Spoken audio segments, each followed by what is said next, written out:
Halo semuanya, kali ini kita akan wawancara Ci Silvi, yaitu alumni di UMN. Oke, sebelumnya kita kenalkan anggota kita ya. Halo, nama aku Regina. Nama aku Zevanya. Nama aku Phoebe. Nama aku Sharon. Oke, sebelumnya Ci, nggak usah tegang-tegang banget ya. Oh Kita iya, tanya-tanya biasa aja. Hmm. Oke, sebelumnya Ci boleh nggak sih introduce dulu Cici itu asalnya dari mana, alumni mana, angkatan, dan lagi ngapain sih kesibukannya saat ini? Oke, semuanya kenalin, nama aku Sylvia Irawan dan aku lulusan Universitas Multimedia Nusantara juga sama kayak kalian ya. Jurusan Strategic Communication, terus angkatan 2019 dan aku lulus berarti 2023. Oh. Terus kesibukan saat ini aku build untuk social media agency aku sendiri gitu. Oke. Nah tadi kan Cici ada singgung-singgung ya soal agensi yang Cici punya nih. Boleh dong Ci spill sedikit itu maksudnya perusahaannya tuh gimana sih, tempat Cici bekerja, atau boleh lah latar belakangnya sedikit gitu. Oke, kalau misalkan social media agency aku ini sendiri emang fokusnya kan di social media handling juga gitu awalnya ya. Terus kemudian ya makin lama kita juga harus explore juga nih, berkembang juga di field-field yang lain. Jadi memang untuk saat ini kita fokusnya itu bukan cuma di social media, tapi juga kita ada website juga. Terus kita juga bukan cuman handling doang, tapi kita juga ada ads juga. Terus juga ada influencer marketing juga. Terus habis itu kita lagi di ranah-ranah juga untuk pengen coba untuk kayak buzzer gitu sih gitu. Oke Ci, cukup lengkap ya. Oke, kalau Cici bilang kompetisi apa sih Ci? Apa keunggulan atau kelebihan apa yang kita mesti punya kalau misalnya pengen masuk di bidang Cici ini?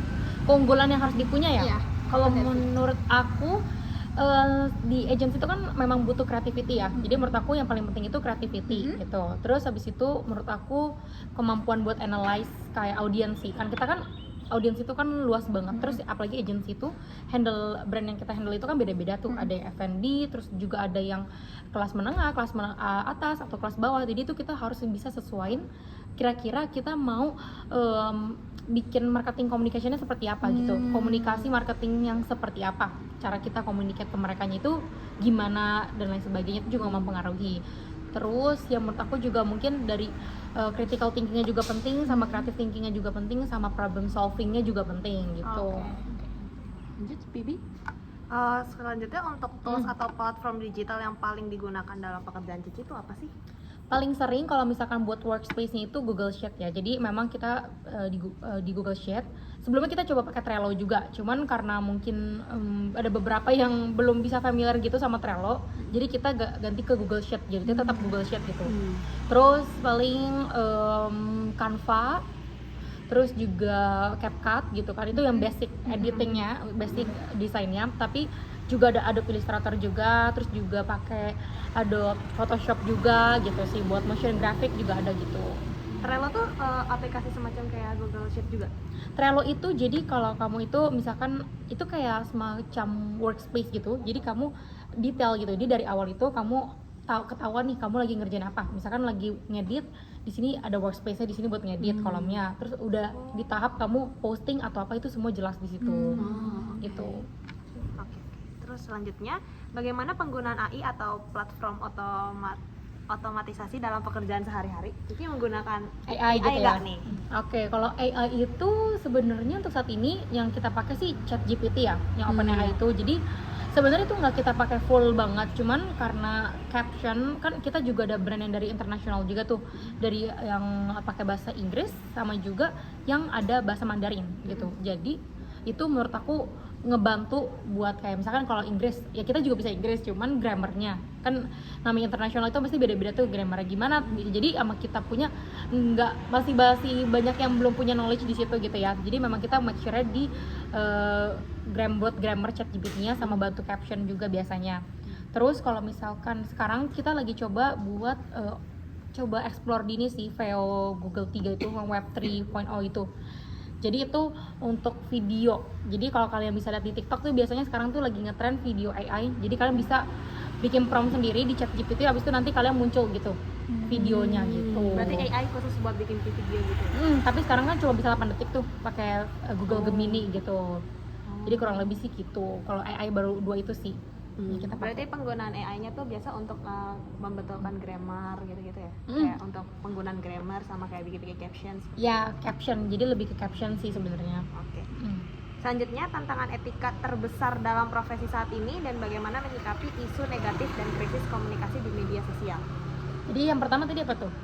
Tantangan etika Tantangan. terbesar dalam profesi Cici saat ini. Tantangan etikanya ya. Kalau menurut aku social media agency kan sekarang lagi tren banget dan hype Iya. banget ya. Jadi menurut aku tantangan itu sebenarnya lebih ke gimana caranya kita bisa apa ya? Kita punya agency bisa bantu brand ini communicate sama audiensnya gitu. Itu kan Iya. yang menurut aku yang susah gitu. Jadi tantangannya adalah yang kita harus lakuin itu combine antara misalkan ads atau kita combine sama influencer marketing. Itu tuh sebenarnya semuanya harus di-combine gitu kan. Jadi nggak gampang gitu. Cara kita communicate-nya atau cara kita promote-nya, marketingnya itu juga ya, tantangannya di situ ya. Apalagi kalau misalkan sekarang ini menurut aku tantangan terbesarnya itu lebih ke pesaingnya sih yang makin banyak. Apalagi kan kalau misalkan sekarang itu di dunia sosial media itu paling gampang masuk ya orang gitu. Jadi kayak menurut aku semua orang kayaknya lama-lama ujungnya ke sosial media gitu. Jadi menurut aku ya adu di creativity-nya sih kalau menurut aku gitu.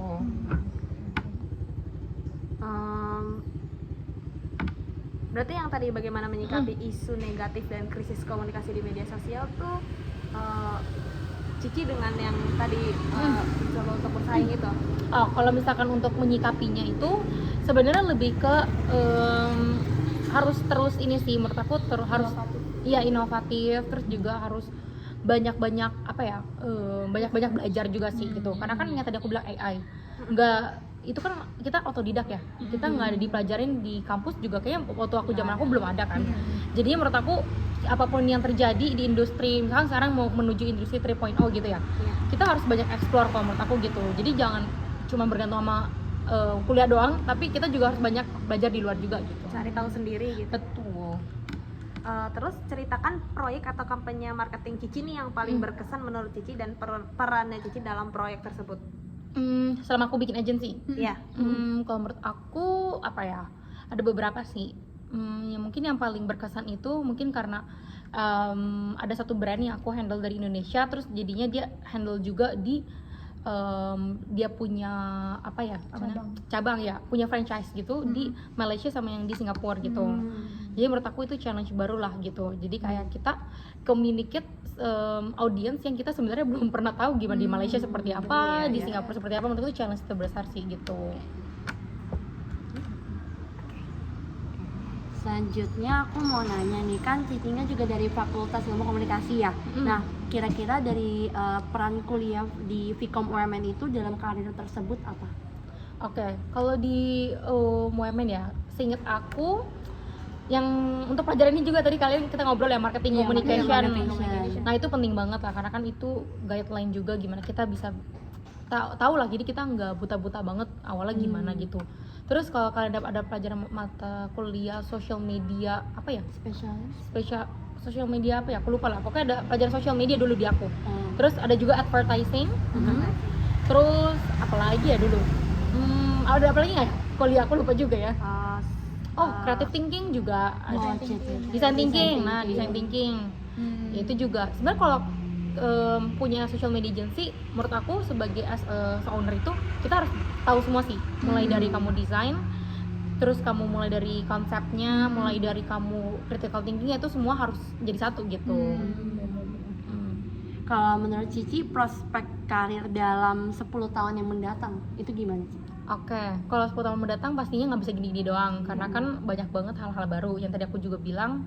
Sekarang kita udah menuju ke industri 3.0 yang artinya udah banyak sekarang AI gitu ya. Jadi menurut aku editor pun lama-lama juga bisa hilang karena kita bikin prompt aja itu udah bisa ngedit, udah bisa pakai AI semuanya.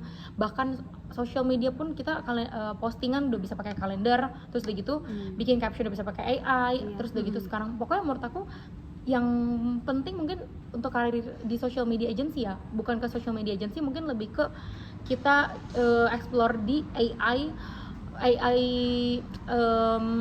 sih gitu, AI kayak konsultannya gitu. Jadi kita AI strategist itu menurut aku kan orang nggak banyak tahu ya. Jadi menurut aku ya tugasnya sebagai agency kita juga nggak bisa ranah di sosial media lagi, karena nanti pasti udah berubah polanya, udah nggak di sosial media, udah nggak kayak kita posting atau segala macam, karena kan lebih sekarang main blockchain gitu. Nanti kalau kalian belajar pasti tau lah kalau kayak gitu. Nanti kurang lebih seperti itu nanti. Jadi ya harus bisa explore di situ. Tuh. Yep, last question. Oke, untuk terakhir, apa pesan Cici untuk mahasiswa yang berkarir di bidang itu? Oke, buat kalian semua berarti ya. Iya. Paling kalau dari aku, kuliah penting banget ya gitu kan. Banyak banget hal-hal yang bisa kalian pelajari di perkuliahan, banyak banget. Jadi benar-benar dengerin aja, pelajari. Tapi menurut aku karena praktek itu jauh lebih bisa kalian lebih luas lah explore, bisa banyak ilmu baru. Menurut aku kalian juga harus rajin-rajin baca. Rajin-rajin mau cari tahu, punya curiosity gitu yang kayak oke, gue penasaran nih gitu. Kalau kalian serius, kalau kalian di bidang ini, menurut aku kalian harus mau tahu gitu. Intinya kalau di kuliah itu semuanya baik, nggak ada yang nggak baik, tapi satu hal yang lebih baik aja karena keingintahuan kita sih menurut aku gitu. Dan terus mau belajar gitu sih. Oke, kayaknya sekian dulu nih Cici untuk wawancaranya. Kita banyak banget dapat insight yang Yes, pastinya betul buat kita sebagai anak communication. Mahasiswa. Oke, kalau gitu thank you ya Cici sekali lagi udah mau diajak tanya. Thank you. Sukses selalu Cici. Sukses terus ya, good luck kuliahnya. Cici. Bye bye. Guys, semoga bermanfaat. YouTube channel.